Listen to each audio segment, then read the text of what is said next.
Muy agradecido por la presencia de ustedes aquí, un placer abrir este domingo del Festival Vista en su 11ª edición.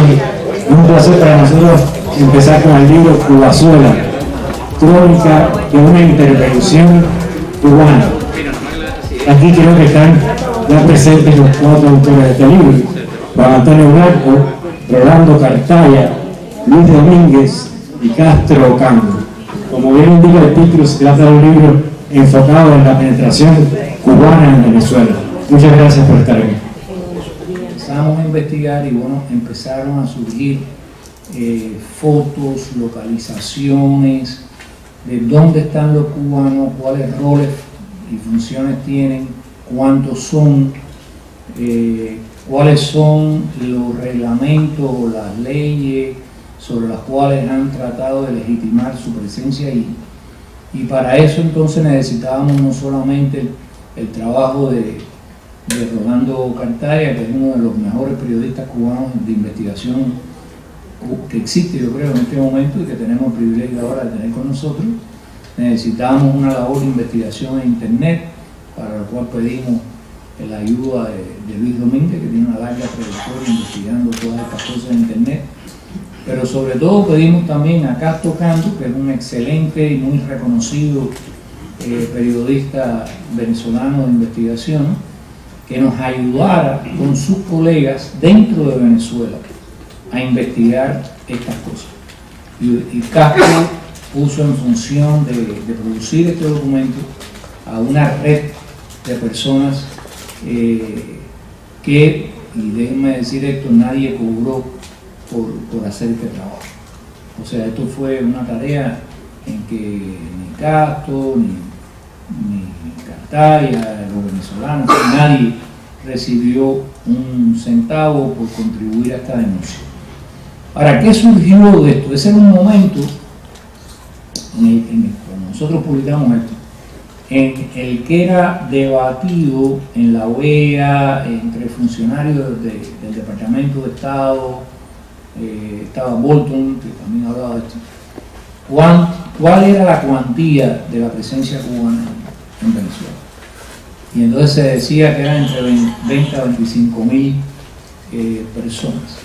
Y entonces venía el debate de que, bueno, pero es que no todos ellos están en función militar, no todos ellos son miembros del MINIM o de la FARC.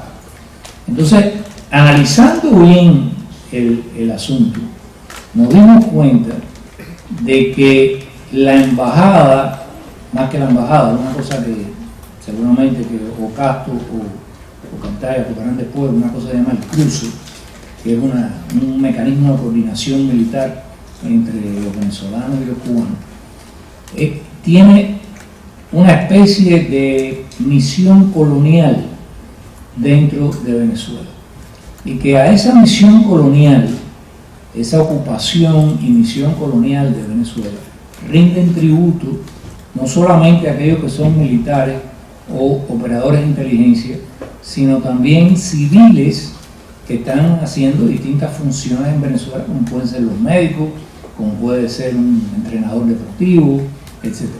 Pero que están sometidos a una disciplina y a una organización en la cual sus movimientos, en primer lugar, y contactos son fiscalizados, pero al mismo tiempo, como si fuera un CDR en Venezuela, están obligados a reportar los contactos, la forma de pensar, la forma en que se relacionan sus contrapartes venezolanas con otras personas.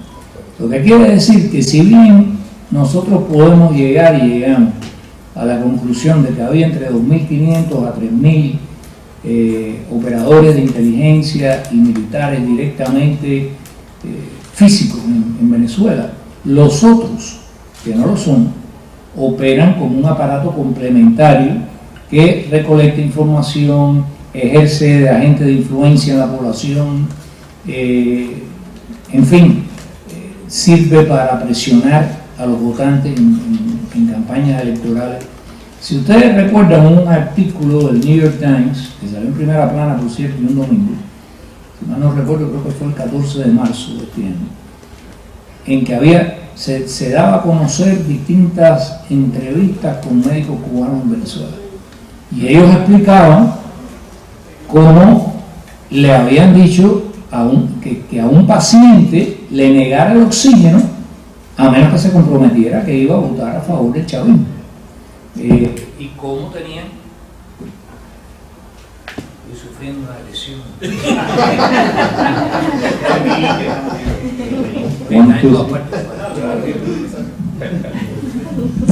No se la quita. Mira, a ver el botón. El malo soy yo. Aprieta el botón ahí, a ver. Yo no toqué eso.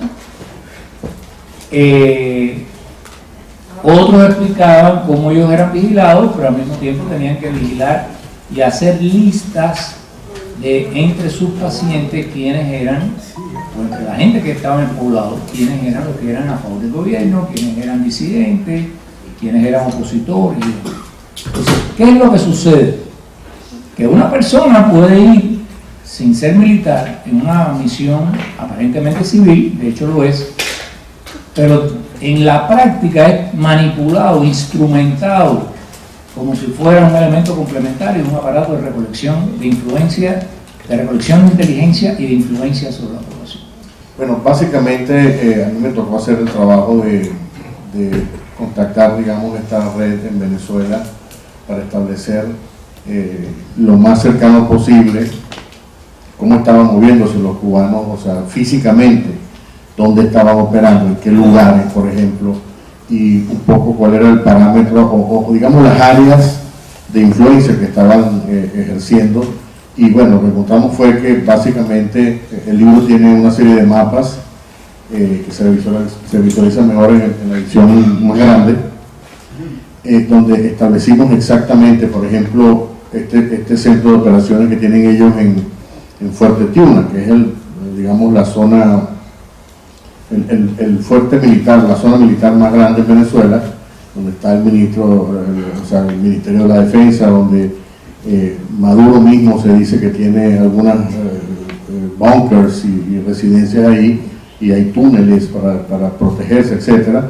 Entonces, gracias a toda esta información que logramos recabar, establecimos los lugares más o menos dentro del complejo, porque es un complejo muy grande, que tiene muchos edificios y tiene zonas, la verdad, muy extensas, ¿no?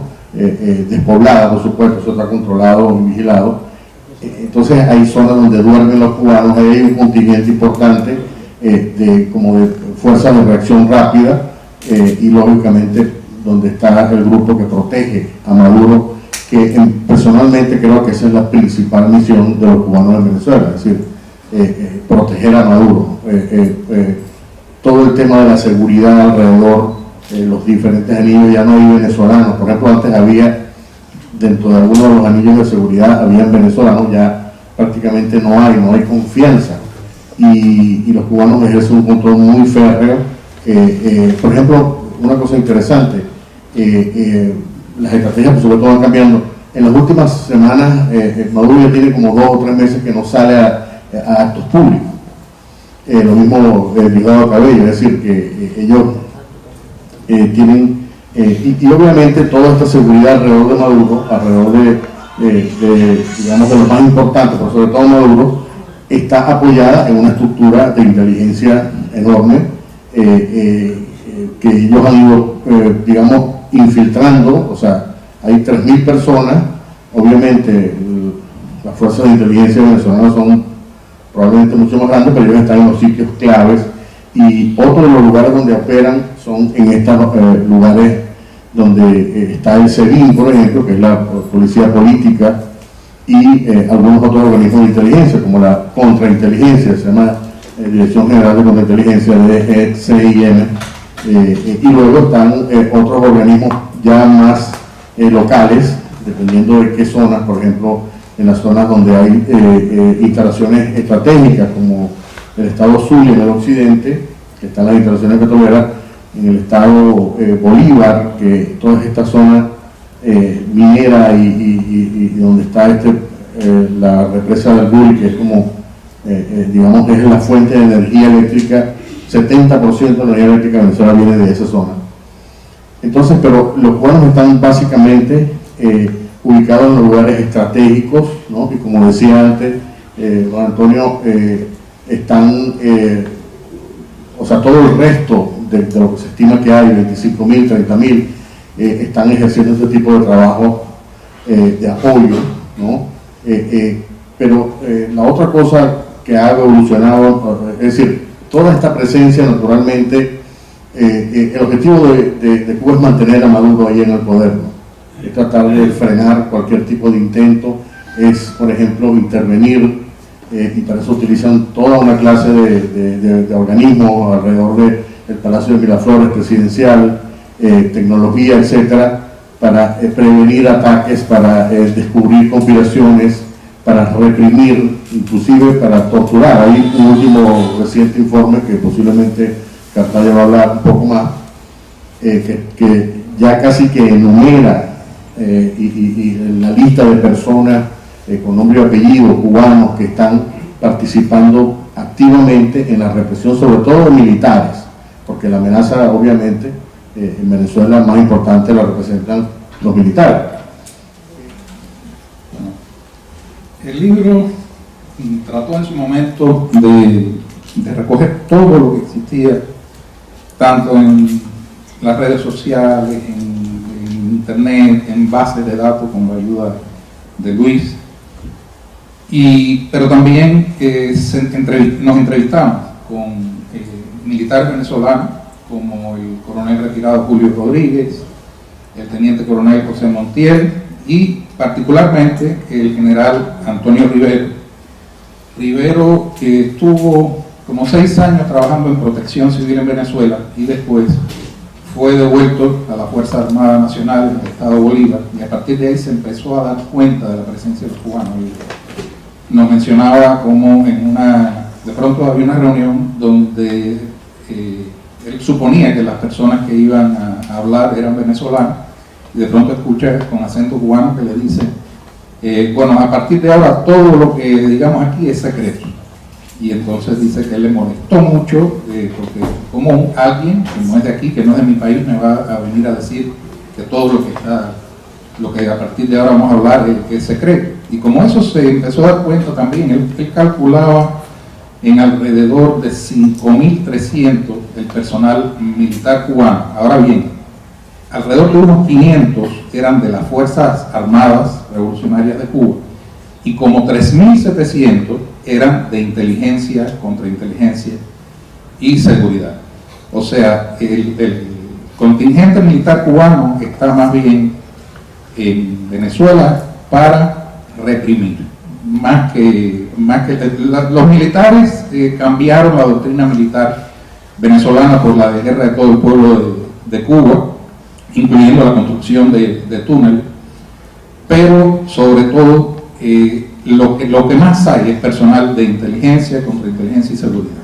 Y estos señores son los que han asesorado las brutales represiones de los años 2014 y 2017, la protesta de esos años en Venezuela, donde hubo centenares de muertos y miles de heridos.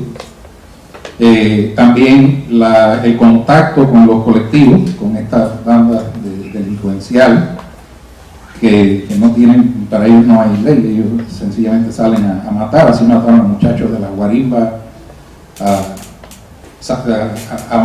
jovencitas como la reina de belleza Carabobo, que le dieron un tiro en la cabeza, a un muchacho en el estado Táchira, que era jefe de una guarimba, y le fueron y le metieron un tiro en el pecho. Y además de una manera muy profesional, o sea, eran disparos al pecho, disparos a la cabeza, disparos de escopetas en la cara. Esto fue responsabilidad de los cubanos. En cierto momento lo denunció el nuevo Gerard, que estaban durante ese tiempo, había como una especie de estado mayor de los cubanos dirigiendo la represión en estas protestas. Ahora, un descubrimiento de Rivero fue el cruce que mencionaba José Antonio. Este es el Grupo de Coordinación y Enlace Cubano. Y está en la importancia que le concede Cuba esto está dado por la gente que lo dirige. O sea, ahí hay desde tenientes coroneles hasta generales de división, como Leonardo Andoyo Valdés, Hermio Hernández, Onelio Aguilera, el general de brigada Alejandro Ronda Marrero, que es el que dirigía la guerra, la ciberguerra en Cuba, y que probablemente estaría en el CESPA, que creo que es la institución encargada de la guerra electrónica en Venezuela. Después que el gobierno de Maduro disolvió la Asamblea Nacional y creó esta Asamblea Constituyente, el GRUCE creó un plan, era como un plan de contingencia, que dice que entre sus objetivos tenía preparar al personal en el dominio de las funciones y misiones a cumplir en situaciones excepcionales. Y esto incluía puramente a los cubanos, o sea, solo a los cubanos. Tanto los militares, y el GRUCE llegamos a tenerlo de Luis, el nombre del último general que lo dirigió, sí, es Juan Carlos Tamargo Baniela, un general de brigada, pero antes estuvo Hermio Hernández. Andoyo era como el enlace desde Cuba, y también estaba en este plan, se menciona la plana mayor y aparece el hijo de Quinta Solar, el teniente coronel Raúl Quintas Montoro, que es un especialista en contrainteligencia. Pero además aparecían todos los jefes de las brigadas médicas, de las brigadas profesionales, en ese plan del que Rivero nos dio. Ustedes podrán ver una foto de ese plan, porque los médicos y el resto de los profesionales pueden ser usados como proselitistas en algunos casos, pero también en caso de una guerra son una milicia. Son una milicia porque tienen un entrenamiento militar y porque además de eso están infiltrados de otros personal. En este año el gobierno de Colombia descubrió cerca de la base de Palanquero a un señor cubano que tenía instrumentos especiales para medir las dimensiones de los aviones, el armamento. Y bueno, este hombre, Luis, hizo una investigación y resulta que él aparecía en su Facebook como un ingeniero médico, algo así, en bioingeniería, especialista en bioingeniería. Y resulta que había estado en la brigada médica en Venezuela, después se fue a Cuba, se casó con una colombiana y se fue a vivir en el departamento de Caldas, que está justo al lado de la base de Palanquero. Luis fue muy útil en ponerle rostro a estas personas, o sea, a estos miembros del GRUCE, a estos cubanos que estaban, y una vez lo cogió hasta todos juntos. En ocasión de la muerte de Fidel Castro, en la embajada cubana en Venezuela estaban toditos juntos. Después que él se esforzó por sacarlo individualmente, ¿no? ¿Qué pasó? Sí, aquí vamos a empezar. Pictures 2, 3, 4 and 5. El primero del que vamos a hablar es el general de división Leonardo Andoyo Valdés. Este general de división fue el primer director o general a cargo del GRUCE, y como dijo Cartaya, es el grupo de coordinación y enlace en Cuba. Y aquí vamos a tener fotos de cada uno de ellos a lujo de detalle. Estas fotos no han salido antes, muchas veces estas fotos son en el mismo Venezuela. El segundo director o persona en cargo del GRUCE fue Hermio Hernández Rodríguez. Hermio trabajó mucho tiempo con Leonardo Andoyo en Cuba, y ellos vienen del Departamento de Operaciones de la FARC. El tercer persona, that was picture 6 and 7. El tercer general que estuvo ahí con el GRUCE es el general de división Onelio Aguilera Bermúdez, y hasta tenemos una foto de él en un helicóptero de la Fuerza Aérea Venezolana. This is picture 8, 9, 10, 11, 12 and 13. Que lo vamos a ver en muchas de estas fotos en Venezuela. Él estuvo más o menos en el 2010, 2011 y sale en reuniones con oficiales del REDI, de la parte occidental venezolana. También tenemos fotos del general, le dicen de los pinchos duros, me parece que es el general Alejandro Ronda Marrero. Es un general de tropas especiales.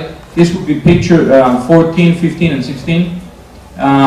Él ha participado desde cosas en Chile hasta en todas las guerras de guerrilla que Cuba participó, en Nicaragua. Él estuvo a cargo de la Universidad de Ciencias Informáticas, y entonces yo le encontré hasta una foto de él en su casa preparándose para ir a Venezuela, haciendo su equipaje, que él lo decía, después él la quitó, porque siempre se puede encontrar, siempre hay vía, sobre todo ahora.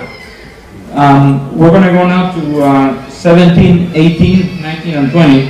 Este es Joaquín Quinta Solá. No solo él es un general del Cuerpo Ejército, pero no solo él, su hijo, que vamos a ver próximamente en foto, ahí hasta recibiendo los grados. Vamos a pasar a las últimas personas que nosotros teníamos como los jefes del gruce este. Es el general de brigada Juan Carlos Tamargo Baniela. This will be pictures 21, 22 and 23 and 24. Él estuvo ahí desde finales del 2016, yo diría noviembre más o menos, hasta probablemente, porque van por términos de 2 años, hasta finales del 2018. Viene también del grupo de operaciones de la DAFAR, y nosotros teníamos hasta la dirección donde él vive, teléfonos celulares, fecha de nacimiento. Tienen problemas ahora todo el mundo se puede encontrar. Siguiendo a this would be picture 25, 26 and 27, es el general de brigada Ramón Alfredo Lausao Gallardo. Es natural de la provincia de Holguín, del pueblo de Mayarí. Su propio hermano es primer secretario del Partido Comunista de Holguín. Él en Cuba fue hasta el 2017, finales del 2016, fue jefe de la región militar de Camagüey, y él era en el cruce el jefe del Estado Mayor. Nos quedan 2 personas más que identificamos. That was 25, 26 and 27. A través de la información que nos dio el general Antonio Rivero, pudimos encontrar picture 28, el coronel Nelson Torres, que también es de la contrainteligencia cubana, y tenía yo otras personas aquí que conocían a la persona, sabían hasta el nombre de la esposa y hasta del hijo de él. O sea, todo esto es verificable. Vamos al hijo del general para que sepan que sabemos quiénes son. This would be picture 29, 30 and 31. Este es el coronel Raúl Quintas Montoro. Él es el jefe de la contrainteligencia militar, SIM, es la abreviación que ellos usan. Y estuvo ahí en la misma fecha del 2016 finales, probablemente hasta el 2018. Y ya al final tenemos más. You can keep on going with the rest of the pictures. Estas van a ser. Tenemos fotos de la embajada. El día que Fidel Castro murió, lo reunieron a todos. Bueno, no fue el día, fue diciembre 3 del 2016, en la embajada de Cuba en Caracas. Y ahí están todos. Ahí se ven a los generales, sobre todo a Juan Carlos Tamargo Baniela, el jefe del Estado Mayor, a Ramón Alfredo Lausao Gallardo. Y ahí también es algo, él estaba mencionando aquí, la ropa. Todos tienen camisas de raya o camisas de cuadro.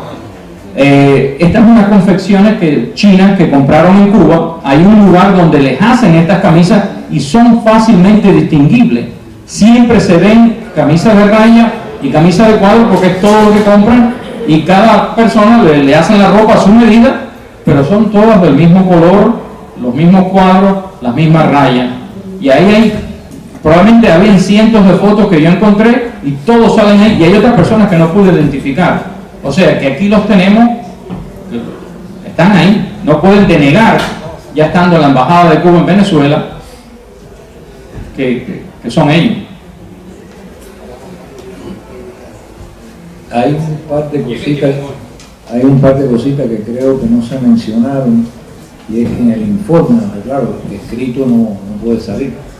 Hay un audio de una clase que está impartiendo un cubano de la contrainteligencia de cómo se neutralizan las manifestaciones populares.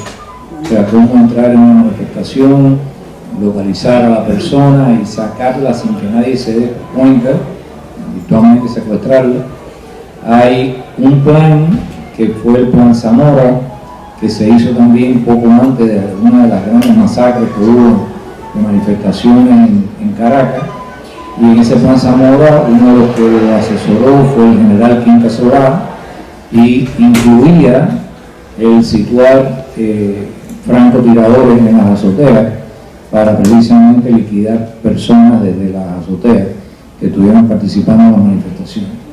Una de las cosas que llama la atención cuando uno ve los cadáveres, las fotos de los muertos, es la precisión de los disparos.